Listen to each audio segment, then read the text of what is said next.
Ya, wong bisa ngapa kita tidak bisa? Tuh, harus bisa. Iya, orang pacak kan ngapa kita tidak pacak? Iya, kita pacak, Ya, kita padahal bisa. sama baik, mereka makan nasi, kita makan nasi. Walaupun mereka makan nasinya mau makan yang sederhana, kita yang mau makan yang tidak sederhana. Iya, di bawah sederhana. Nah,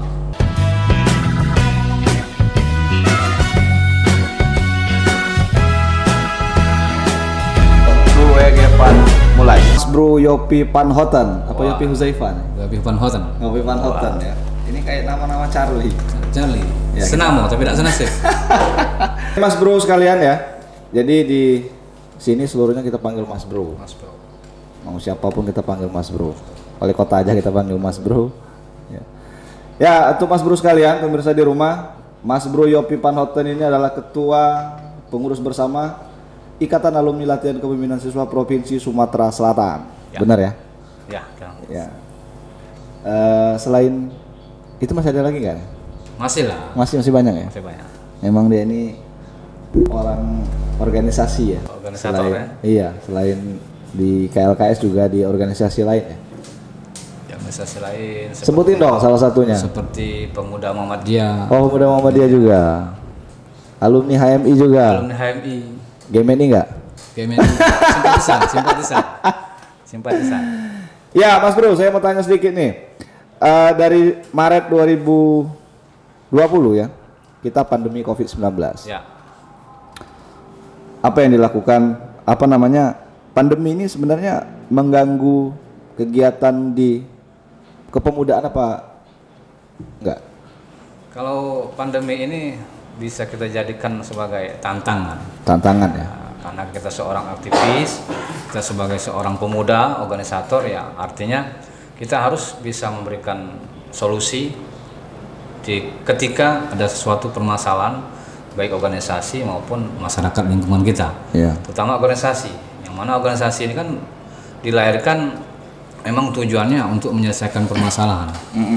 Dan sebagai solusi untuk kawan-kawan pemuda. Walaupun pandemik ya kita harus secepat segeranya memberikan solusi untuk daerah kita. Ya mungkin Mas Bro kegiatan mungkin ya, berpengaruh dengan kegiatan. Untuk kegiatan lain, untuk kegiatan nih di KLKS, kira-kira masih terlaksana atau enggak? Ya kalau untuk IKLKS karena basisnya siswa atau pelajar yang notabene-nya saat ini lebih ke online, daring lah ya. Daring lah, artinya sangat berpengaruh terhadap kegiatan yang lebih kepada konsen kepada kepelatihan. Tapi ya karena kita organisasi ini jangan sampai mati, artinya kita harus mempunyai solusi-solusi lain. Dan kita buat kegiatan-kegiatan yang sifatnya daring, yang sifatnya lebih tidak tatap muka kan artinya. LKS banyak sekali program tahun 2000 kemarin, mungkin salah satunya ada yang sempat viral. Ya, itu Sumsel Bersedekah. Sumsel Bersedekah. Dan juga kita pernah dan saat ini sampai saat ini masih ada yang namanya kita punya media online. Khusus anak-anak sekolah. Jadi informasi tentang berita, newsnya tentang kegiatan sekolah, yaitu sekolahnews.com. Oh, sekolahnews.com ya. Ya. Yang mana ya luar biasa tantangan bagi kita. Karena sifatnya daring, artinya berita-beritanya daring. Daring dan hanya tidak terlalu bervariasi kan. Gitu. Jadi gini Mas Bro. Menurut Mas Bro nih ya, karena kan basisnya anak sekolah nih. Menurut pandangan Mas Bro sendiri, sebenarnya bosen nggak sih anak-anak SMA ini belajar daring? Ada nggak yang kader kita misalkan yang ceritalah dengan ketua provinsi, bosannya sekolah online ini bosan. Boring lah. Iya, sampai tidak kenal lagi dengan kawan kan? Tadinya ada jenggotan, pas masuk sekolah lah jenggotan. Lumutan. Bukan jenggotan lagi, lumutan. Lumutan kan? Cak lah menurut Mas Bro ini Bro. Luar biasa. Kawan-kawan ya sangat, kalau bahasa anak mudanya itu merindukan kasih sayang, ya, kebersamaan, bertatap muka dengan kawan-kawan karena lebih face to face itu lebih berkesan kan. Dan hal-hal yang jadi tujuan kita lebih tersampaikan daripada daring ya. Sampai tujuan yang kita berikan kepada adik-adik sekalian tidak terlalu maksimal kan. Tapi ya hari ini memang inilah kendala kita, kendala dan juga tantangan untuk kawan-kawan sekalian. Bagaimana menyikapi kondisi pandemik ini, setidaknya ada kegiatan atau event yang tetap memberikan membutuhkan kreativitas, eksistensi organisasi lah ya. Ya, kalau untuk organisasinya sendiri nih Mas Bro ya, untuk Sumatera Selatan ada berapa banyak sih kader anggota IKLKS ini? Ikatan Alumni Latihan Kepemimpinan Siswa. Ya, dalam hal ini ya luar biasa, ini mungkin berkah dari Tuhan ya. Semenjak kepemimpinan kami periode 2018-2021 tahun ini ya. Habis ya? Artinya tahun habis. Terakhir. Iya. Jadi siapa nak melanjutkannya lanjut lah. Gitu kan? Ya, fokus lagi pertanyaan saya. Jumlah kader. Jumlah kader. Jumlah kadernya kurang lebih ya hampir 20 atau 30 ribuan.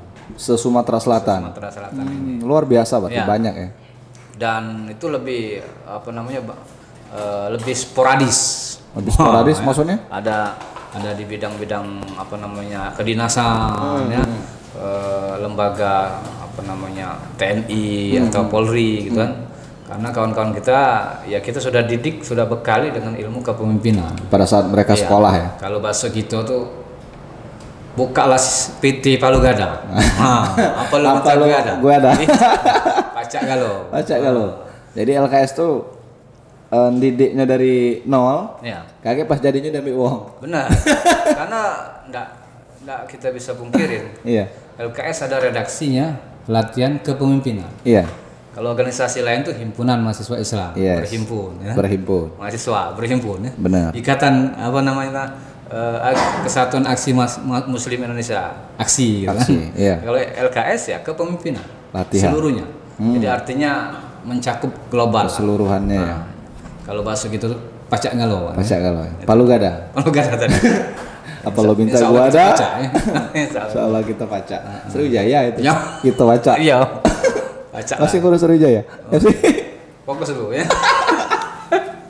Ya karena aku sih kenal dengan Mas Bro ini sebenarnya sudah lama. Sudah lama ya. Dan aku kenal dengan Mas Bro enggak perlu lama. Karena selama ini tak manggil Mas Bro ya. Enggak. Iya. Manggil kan. Iya, jadi memang perjalanannya sedikit tahu lah ya, dulu pernah ngurus Sriwijaya FC kan. Oke, Mas Bro. Jadi sedikit banyak sebenarnya aku tahu lah ya perjalanan Mas Bro ini di Sumatera Selatan ya. Walaupun kita dipisahkan oleh jarak dan waktu ya. Dulu pernah ngurus Sriwijaya FC kan. Tapi insya Allah dekat lagi ya. Hah? Sebentar lagi dekat ya. Dengan Sriwijaya FC? Enggak, dengan Mas Bro ya. Insya Allah. Insya Allah gitu. Ya, karena dulu kan pernah minta ini kan, bagi tiket, nonton. Itu kenangan luar biasa ya. Kenangan luar biasa. Nah, kami dulu sama Mas Bro ini luar biasa dari orang-orang pekerja lapangan. Nah, alhamdulillah dikasih Allah rezeki ya. Dikasih tuh jalan pekerjaan, dikasih job. Hari ini kita berbagi tugas lah. Iya. Ada yang podcast Mas Bro. Iya. Ada yang bergesak. Oh iya. Ya. Oke Mas Bro ya, jadi Mas Bro Yopi ini selain dia ini ketua LKS Sumsel, ya, dia ini juga staf sus Bupati Ogan Ilir ya. Ogan Ilir. Bupati paling muda di Sumatera. 29 ya? Tahun. 29 tahun. Kita udah 30 belum jadi bupati. Belum baik. Insya Allah gelombang lagi. Iya, beliau ini staf sus ya, staf khusus. Bidang apa sih? Kalau untuk saya staf pribadi lah. Ya. Sespri ya. Bukan. Staf pribadi. Oh, staf pribadi ya. Hebat. Yang lain enggak nanya. Susah ngedit budak itu. Iya. Tuh, jadi memang perjalanannya panjang Mas Bro ya sebelum jadi. Coba ceritakan sedikit dengan pemirsa Mas Bro atau penonton Mas Bro ini, gimana sih perjalanan Mas Bro Yopi ini dalam berorganisasi dan tentunya dalam sampai sekarang bisa jadi salah satu orang kepercayaan Bupati Ogan Ilir. Ya, saat Mas Bro nanya pertanyaan seperti itu, saat itu saya hampir mau meneteskan Banyumato ya. Nanya mulu. Itu luar biasa. Artinya istilahnya itu tidak ada proses ya yang mengkhianati hasil. Tidak ada hasil yang ya kayak seperti kayak gitulah. Ya, tidak ada hasil tidak ada tidak ada apa itu? Tidak ada proses yang mengkhianati hasil. Ya, tidak ada hasil yang mengkhianati proses. Iya, betul. Tidak ada proses yang mengkhianati hasil. Iya. Mas Bro, itu yang benar. Jadi gimana perjalanannya tadi? Jadi artinya memang dibekali dengan tekad, ya kita harus bisa. Harus bisa. Sesuai dengan tagline-nya Linggau ya. Kita harus bisa. Linggau bisa. Artinya ada dorongan baik spiritual, mental maupun konsistensi kita, bahwa artinya dimanapun kita berusaha maka akan ditunjukkan hasilnya sesuai dengan apa yang kita kita garap. Nanti maka akan panen atau menuai dengan hasil yang sesuai dengan proses kita. Nah, karena saya hobinya di organisasi, artinya saya lebih fokus ke organisasi, terutama organisasi sosial, agama dan pemuda. Nah, memang banyak yang menjadi rintangan. Kadang kita disepelekan orang, kadang kita direndahkan, kadang ada hal yang membuat kita down, kan? Ada yang membuat kita harus putar haluan, lebih kepada usaha atau bisnis dan sebagainya. Tapi luar biasa karena hati kita ini adalah silaturahmi, maka tetap konsen kepada pengabdian terhadap sosial dan kemasyarakatan. Banyak, saya pernah dulu diamanahkan sebagai ketua Ikatan Remaja Masjid Agung Palembang. Itu artinya ada basic spiritual. Kan? Wajar jenggotnya panjang. Ya, artinya basic keagamaan harus didahulukan. Karena hari ini banyak kita aktivis atau organisator yang keluar dari jalurnya saat dia menuai nikmatnya dunia, nikmatnya hasilnya karir, maka dia lupa dengan Tuhannya. Maka kalau kita jangan sampai, yang paling basicnya kita adalah ketauhidan kita, lebih kepada spiritual kita. Apabila kita diberikan Tuhan amanah atau rezeki, maka jangan sampaikan lupa bersyukur kepadanya. Nah, alhamdulillah setelah itu ya kami konsisten. Tidak ada rasa jemu, tidak ada rasa mengeluh, tidak ada rasa kecewa dan sebagainya. Kami jadikan ini bumbu-bumbu dari kehidupan. Ya, wong bisa ngapa kita tidak bisa? Harus bisa. Iya, orang pacak kan ngapa kita tidak pacak? Iya, kita pacak, ya, kita padahal bisa. Sama baik, mereka makan nasi, kita makan nasi. Walaupun mereka makan nasinya di memakan yang sederhana, kita yang memakan yang tidak sederhana. Iya, kan? Di bawah sederhana. Tapi sama-sama makan nasi. Kita lebih dari sederhana. Lebih dari sederhana. Artinya hasilnya lebih dari sederhana. Siap. Nah, tapi kualitasnya harus lebih. Alhamdulillah. Nah, apapun yang menjadi tantangan di depan ya kita jangan mundur. Jangan mundur ya. Tadi diajak orang untuk kegiatan keagamaan kita insyaallah bisa.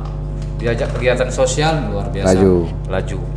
Kepemudaan, aktivis ya itu memang bidangnya basic. Oke. Gitu. Ya Mas Bro sekalian ya. Artinya dari Mas Bro Yopi tadi, kalau orang lain bisa, kenapa harus saya? Salah. Ya. Kalau orang lain bisa, saya juga harus bisa. Karena kita sama, makanya makan nasi. Ya. Makannya mungkin beda. Ya kan? Ya Mas Bro, dari sekian banyak tadi kan, ada tadi disepelekan, kemudian mungkin dihina, mungkin pernah down. Yang paling menyakitkan lah di dalam perjalanan itu, ada nggak yang bisa diceritakan? Oh, yang paling menyakitkan? Iya, yang membuat memang down. Udahlah berhentilah ngurusin ini misalnya. Ya. Tapi yang jadi sejarah bagi saya ada masanya pada saat itu tahun 2012. 2012 ya. Saya kata Mas Bro tadi memegang untuk tiketing Sriwijaya FC. Saat itu Allah kasih rezeki dan Allah juga kasih coba ujian. Itu seperti apa? 2012 kita pegang yang namanya 2011 awalnya. 2011 saya diamanahkan untuk pegang tiketing ASEAN SEA Games saat itu. Jadi seluruh tiket di Palembang itu kita yang handle-nya. Luar biasa rezeki Mas Bro yang pegang ya. Dan dilanjutkan Allah kasih rezeki untuk pegang tiketing Sriwijaya FC saat itu. Dan 2012 SFC juara yang kedua, juara liga. Setelah 2007-2008 itu double winner, dan disambung di 2012 juara Liga Indonesia saat itu. Dan luar biasa rezeki saat itu, alhamdulillah. Sebagai tiketing kita agak terlena gitu. Di saat itu kita diangkat Allah derajatnya, tapi di saat itu juga kita diuji dengan kalau bahasanya adanya kerugian. Kerugian berapa ratus juta lah saat itu. Kenapa bisa rugi tuh? Karena kita tadi terlalu jumawa, terlalu perhitungannya tidak matang. Jadi tiket habis, duitnya udah ngumpul. Duitnya udah habis. Duitnya tidak muncul. Tidak timbul. Mungkin banyak dikasih Pak. Karena jiwa sosial tadi kan. Nah masuk. Ujungnya kemana duitnya? Tekor ya. Itu yang paling menyakitkan itu. Ya. Yang lain nggak ada. Bagi hidup saya saat itu dilema. Ya, antara nikmat dan ujian. Mas Bro, LKS ini kan baru ada di tingkatan Sumatera Selatan ya. Ada planning nggak sebagai Sumatera Selatan sebagai tempat lahirnya IKLKS yang saya tahu ya? Ada nggak planning ke depan LKS ini bisa ke daerah lain bahkan mungkin ke nasional? Ya, kalau saya pribadi karena kita kader IKLKS ya, dan saya punya di organisasi kita ada namanya Ikrar IKLKS. Ya, kami pemudi Indonesia. Kami pemuda Indonesia. Artinya Indonesia. Harapan kita. Bukan Sumsel. Iya.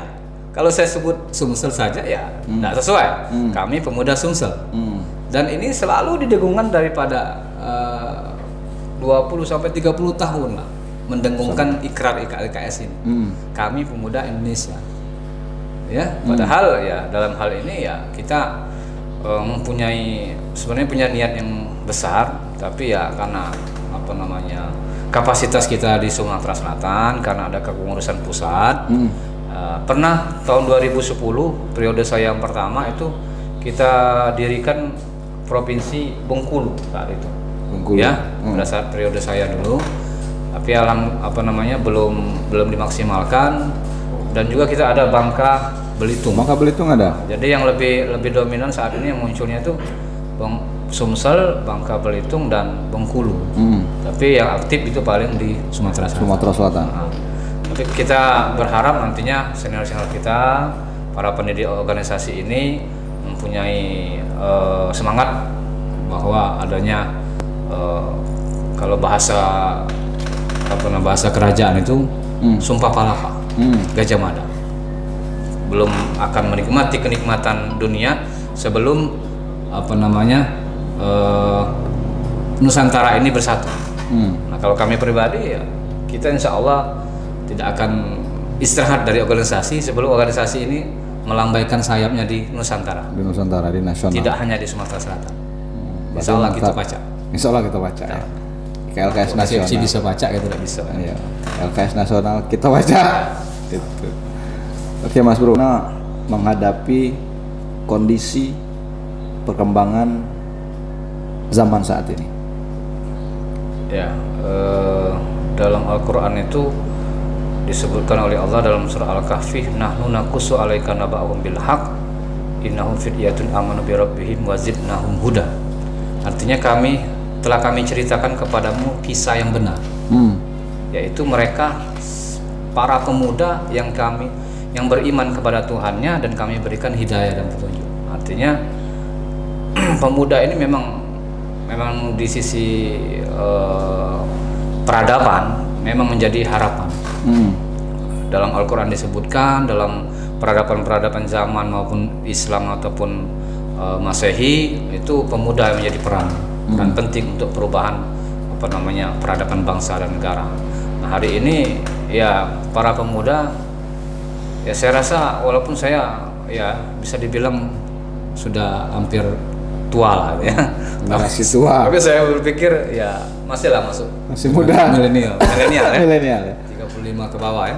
Begitulah lebih ya, 4 tahun lah sedikit ya. Lebih. Artinya hari ini kita diberikan tantangan sebuah dilematis kondisi bangsa maupun kondisi lingkungan kita dan sebagainya. Kita di satu titik dihadapkan dengan hal-hal yang lebih kepada retorika bahwa pemuda itu menjadi garda terdepan. Pemuda harus yang terdepan. Padahal kesempatan untuk pemuda dikekang. Kesempatan untuk pemuda dibatasi. Nah, artinya seorang pemuda dengan kondisi saat ini benar-benar menjadi pemuda yang ideal. Ya, tidak terpancing dengan nikmatnya materi, tidak terpancing dengan nikmatnya jabatan hari ini ya. Banyak kawan-kawan kita ya off the record lah bahasanya, pemuda-pemuda yang sudah ditawarkan di komisaris dan sebagainya. Artinya hanya ada kepentingan palsu pemuda terhadap bangsa ini. Padahal pemuda inilah yang menjadi daya gedor yang kuat bahwa bangsa ini akan berubah. Di tangan pemuda, bangsa ini akan memberikan harapan yang baru. Saya rasa untuk pemuda saat ini, siapapun Anda, dimanapun Anda, berikan yang terbaik untuk bangsa dan negara kita. Sebagai aktivis organisasi sosial, berilah hal yang bermanfaat untuk masyarakat sosial. Sebagai aktivis di basisnya kewirausahaan, berikanlah manfaat untuk ekonomi Indonesia. Basis keagamaan, maka betul-betullah berikan hal-hal yang kata Allah benar, itu hak, itu hak. Hal yang batil kita tinggalkan. Itu artinya kita harus ibdak binaksi. Mulai dari kita pribadi, mulai dari diri kita sendiri. Kalau kita benar, insya Allah semuanya akan ikut benar. Tapi kalau kita memberikan sumbangsi, meletakkan satu bata kehidupan atau merusak tatanan masyarakat, kehidupan bangsa dan negara, maka artinya kita memberikan sumbangsi yang tidak memberikan sejarah tinta emas untuk bangsa Indonesia.